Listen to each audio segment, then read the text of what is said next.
Hi నమస్తే, welcome to our channel. మనం income tax return files దాఖలు చేసిన తర్వాత మన పని అయిపోయింది అనుకుంటుంటాం, కానీ సహజంగా అందరితో అయిపోదు అది. ఎందుకంటే ఆ రిటర్న్ దాఖలు చేసిన తర్వాత కూడా కొంత ప్రాసెస్ ఉంది. ఆ వివరాలు ఏంటో తెలుసుకునే ప్రయత్నం చేద్దాం. మనతో పాటు ప్రముఖ ఆర్థిక విశ్లేషకుడు, చార్టెడ్ అకౌంటెంట్ శ్రీ హనుమాన్ గారు ఉన్నారు. ఆయన అడిగి వివరాలు తెలుసుకుందాం. నమస్కారం సార్. నమస్తే సార్, ఇయర్ ఎండింగ్ వస్తేనేమో టైం పీరియడ్ అయిపోగానే ఆధారబాధాలుగా మనం ఏదో ఐటీ ఫిల్ చేసేసి, అంటే పెద్ద పెద్ద కంపెనీలు అయితేనో ఆడిటర్ ద్వారా త్రూ చేస్తారు.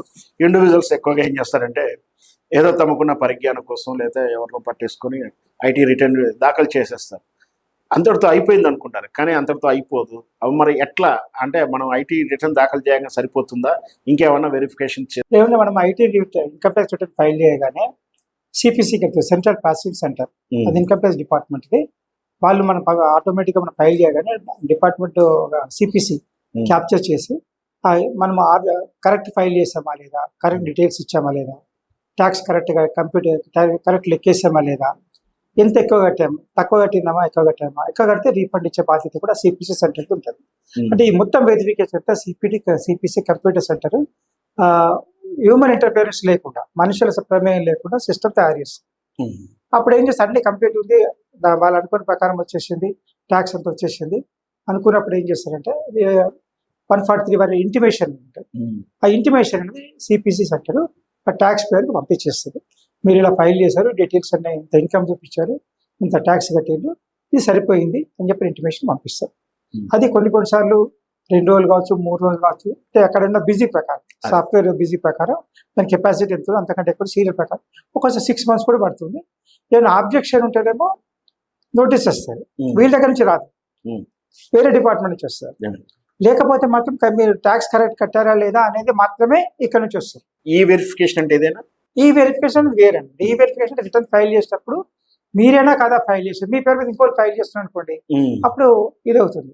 కాబట్టి మన ఈ వెరిఫికేషన్ ఆధార్ కార్డుకు పాన్ కార్డుకు లింక్ చేస్తే లింక్ అయినప్పుడు మనకి ఈ వెరిఫికేషన్ వస్తుంది. ఈ బ్యాంక్ అకౌంట్ ద్వారా కూడా మనం చేయొచ్చు, లేకపోతే డిజిటల్ సిగ్నేచర్ ద్వారా కూడా మనం ఫైల్ చేయొచ్చు. అంటే మనమే ఫైల్ చేస్తామని తెలియడానికి, లేకపోతే ఓటీపీ వస్తుంది, ఓటీపీ ద్వారా కూడా చేయొచ్చు. అంటే ఇది ఏమవుతుందంటే, ఇప్పుడు సపోజ్ ఒక వ్యక్తి పేరు మీద ఇంకో వ్యక్తి ఫైల్ చేస్తాడు అనుకోండి, అవకాశాలు ఉన్నాయి, మిస్యూజ్ కావచ్చు. కాబట్టి ఓటీపీ అనేది ఆధార్ బేస్డ్ పాన్ మీద వస్తుంది. అయితే ఇప్పుడు పాన్కి Aadhaar card link compulsory. PAN Aadhaar card link చేసుకుంటేనే అది వ్యాలిడ్ పాన్ కింద వస్తుంది. పాన్ ఆధార్ కార్డు లింక్ చేసుకోలేదు అనుకోండి, అది ఇన్వాలిడ్ పాన్ కింద వస్తుంది. అదే మాదిరిగా టీడీఎస్ చేసేప్పుడు కూడా మనకి డబ్బులు ఇచ్చేవాళ్ళు, మనకు డబ్బులు ఇవ్వాలనుకోండి, వాళ్ళు 1% టీడీఎస్ చేయాలి, 2% టీడీఎస్ చేయాలి. పాన్ ఆధార్ లింక్ లేకపోతే 20% టీడీఎస్ చేయాల్సి ఉంటుంది. అంటే మన దగ్గర నుంచి 10,000 ఇచ్చినప్పుడు వాళ్ళు 2,000 పట్టుకొని 8,000 ఇస్తారు. అదే మీరు పాన్ ఆధార్ కార్డు లింక్ అయింది అనుకోండి, 1% తీసుకుంటారు, తీసుకొని 9,900 మనకి ఇస్తారు. ఇలాంటివన్నీ జరుగుతాయి. కాబట్టి ప్రతిరోజు ప్రతి ట్యాక్స్ పేయర్ పాన్ అకౌంట్ ఉన్న ప్రతి వ్యక్తి కూడా ఆ పాన్ ఆధార్ కార్డు లింక్ చేసుకోవాలి. మీరు రిటర్న్ ఫైల్ చేయండి, చేయకపోతే అవసరం లేదు, కానీ పాన్ ఆధార్ మాత్రం కంపల్సరీ లింక్ చేసుకోండి. ఇప్పుడున్న పరిస్థితిలో ప్రతి వ్యక్తి మీతో వ్యవహారం చేసుకుని ఆర్థిక వ్యవహారం చేయాలనుకున్న ప్రతి సంస్థ కానీ ఎవరైనా కానీ కంపల్సరీ పాన్ ఆధార్ లింక్ ఉందా అని వెరిఫై చేస్తారు. కాబట్టి మీరు ప్రతి పాన్ కార్డు ఉన్న ప్రతి వ్యక్తి కూడా పాన్ ఆధార్ లింక్ చేసుకోవడం ఒకటి. తర్వాత రిటర్న్ ఫైల్ చేసేటప్పుడు ఈ యొక్క ఆధార్ పాన్ కార్డుకు ఒక ఓటీపీ వస్తుంది. ఆ ఓటీపీ ప్రకారం ఈ వెరిఫికేషన్ ఉంటుంది, అది పంపించాలి. ఈ వెరిఫికేషన్ చేస్తే రిటర్న్ యాక్సెప్ట్ అవుతుంది. లేకపోతే డిజిటల్ సిగ్నేచర్ ద్వారా కూడా ఫైల్ చేయొచ్చు.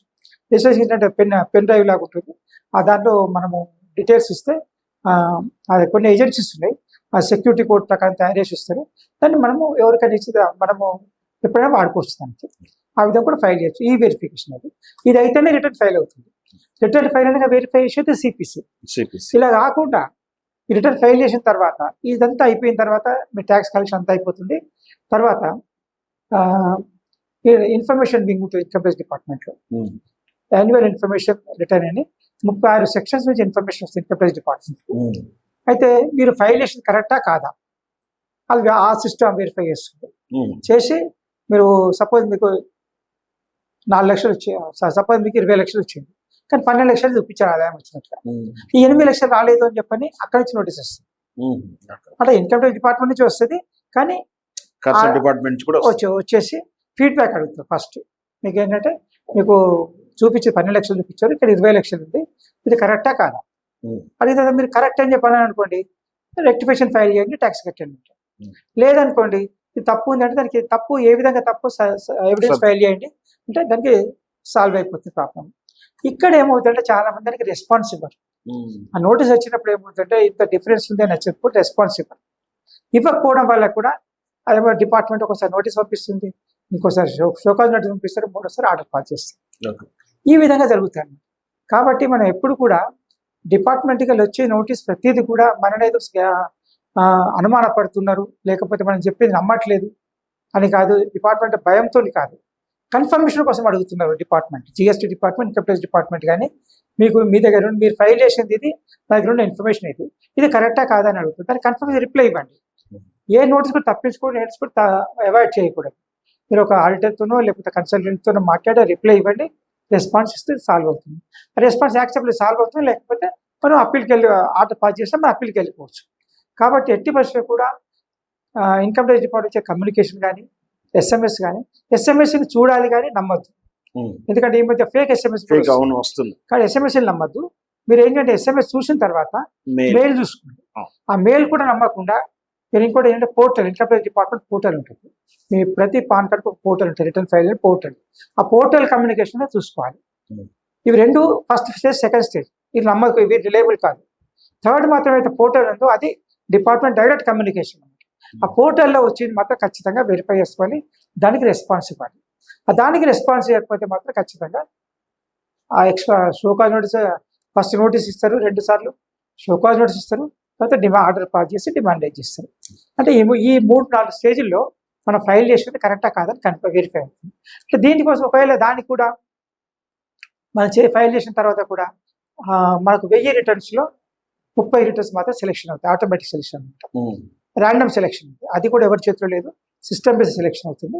ఆ సెలెక్షన్ అయిన కేసులు కూడా కొన్ని వెరిఫికేషన్ కోసం వస్తుంది, కరెక్టా కాదా, మీరు చూపించి కరెక్టా కాదా, మీరు సాక్ష్యాలు చూపించండి అని చెప్పని చేసిన తర్వాత అప్పుడు అసెస్మెంట్ ఆర్డర్ పాస్ అవుతుంది.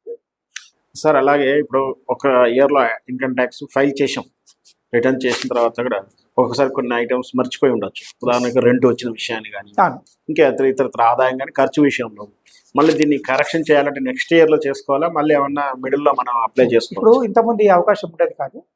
మనం ఇంతకుముందు మన జూలైలో డ్యూ డేట్ ఫైల్ చేయడానికి డిసెంబర్ వరకు టైం ఉండేది. ఇప్పుడు ఏం చేశారంటే గవర్నమెంట్ ఇప్పుడు డిసెంబర్ వరకు కాదు, మీరు లాస్ట్ 1 ఇయర్ తర్వాత 2 ఇయర్స్ కూడా చేయాలంటే మీరు రెక్టిఫై చేసుకోవచ్చు. కాకపోతే మనం ఎక్స్ట్రా ట్యాక్స్ కట్టాల్సి ఉంటుంది. ఇప్పుడు ట్యాక్స్ మనము 1000 కట్టేది అనుకోండి, ఫస్ట్ ఇయర్ అయితే ఇంకో 250 ఎక్స్ట్రా, సెకండ్ ఇయర్ అయితే ఇంకో 500 ఎక్స్ట్రా. అంటే 2 ఇయర్స్ కాక 4 ఇయర్స్ టైం ఇచ్చారు. మన బడ్జెట్ 4 ఇయర్స్ ఇచ్చారు టైం. 4 ఇయర్స్ కూడా మీరు పాత మిస్టేక్ అయినట్టు దిద్దుకోవచ్చు, రెక్టిఫై చేసుకోవచ్చు. అప్డేటెడ్ రిటర్న్ అంటారు, ఆ రిటర్న్ 5 ఇయర్స్ కరెక్ట్ చేసుకోవచ్చు. పెనాల్టీ ఉండదు, అప్పుడు పెనాల్టీ ఉండదు.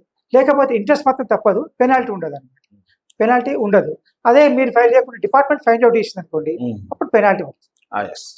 ఇంకొకటి, మనం పే చేసిన తర్వాత మనకు పే చేసిన ట్యాక్స్ నుంచి మన రిటర్న్ రావాలంటే ఆటోమేటిక్గా డిపార్ట్మెంట్ పంపిస్తుందా, క్లయింట్ ఏమైనా, మనం కస్టమర్ ఏమైనా ప్రాసెస్ చేయాలా? ఇప్పుడున్న సిపి మన రిటర్న్ ఫైల్ చేయగానే మన ట్యాక్స్ డిమాండ్ రిఫండ్ వచ్చింది, మన కట్టింది ఎక్కువ ఉంది అన్నప్పుడు ఆటోమేటిక్గా మన అకౌంట్ క్రియేట్ అయిపోతుంది. ఆ ఇంటిమేషన్లో వస్తుంది మనకు, సిపిసి వచ్చే ఇంటిమేషన్లో మీరు ఇంత ఇన్కమ్ వచ్చింది, ఇంత ఇన్కమ్ చూపించారు, ఇంత ట్యాక్స్ కట్టాలి, మీరు ఎక్కువ కట్టారు, ఈ అకౌంట్ ఈ అమౌంట్ మీ అకౌంట్కి ట్రాన్స్ఫర్ ఇస్తుంది. ఆ అకౌంట్ నెంబర్తో ఆటోమేటిక్ వస్తుంది. ఏ మాత్రం ఇన్ఫైర్ చేయాల్సిన అవసరం లేదు, ఎవరితో మాట్లాడాల్సిన అవసరం లేదు, ఏ కమ్యూనికేషన్ చేయాల్సిన అవసరం కూడా లేదు. ఒకవేళ డిమాండ్ ఏదో లక్షలు కొన్ని కేసుతో ఒక రాకపోతే మీరు డిమాండ్ రాలేదని ఆ పోర్టల్లో రీఫండ్ రాలేదు అని చెప్పని అది పెట్టచ్చు, వస్తుంది. ఒకవేళ రీఫండ్ సపోజ్ అకౌంట్ మిస్టేక్ అవుతుంది, రిటర్న్ వెళ్ళిపోతుంది.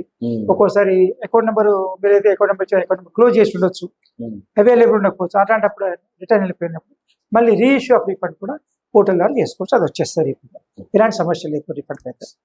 ఇదండి, ఇన్కమ్ ట్యాక్స్ రిటర్న్ ఫామ్ దాఖలు చేయడంతో సరిపోదు, ఆ తర్వాత వచ్చే నోటీస్లో కూడా మనం బాధ్యతగా రెస్పాండ్ ఇవ్వాలి అనేది సార్ చెప్తున్నారు. మరొక అంశంతో మళ్ళీ కలుద్దాం. Thank you.